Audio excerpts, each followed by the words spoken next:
Почитувани граѓани, веќе никој во државава нема дилема дека воведувањето на обврската за плаќање на придонеси на договорите за дело и авторските договори од 2015 година има само една цел – полнење на државната каса. Погледнете го овој графикон, што ја покажува тенденцијата на зголемување на дупката во Фондот за пензиско и инвалидско осигурување од 2006 година до денес. Во прашање е зголемување на дефицит од 13 милиарди денари за 8 години. Ова е резултат на неуспехот на власта да ја зголеми вработеноста во економијата и со тоа да влие на зголемување на изворните приходи на фондот, односно придонесите од плати. Дупката годинава надмина 22 милиарди денари или 370 милиони евра. Таа дупка денес изнесува колку платите, придонесите и надоместоците на целата државна и јавна администрација.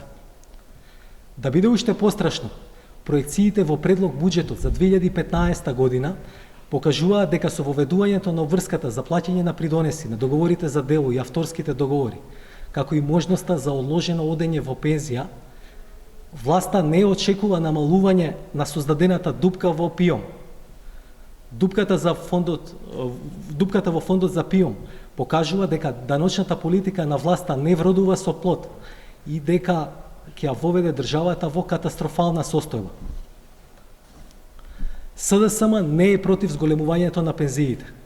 Напротив, СДСМ ќе продолжи со нивно зголемување. Имаме реална и ефективна мерка како тоа да се спроведе. Ние веруваме дека даночниот систем треба да биде прогресивен, каде што богатите ќе плаќаат повисоки стапки на данок од сиромашните.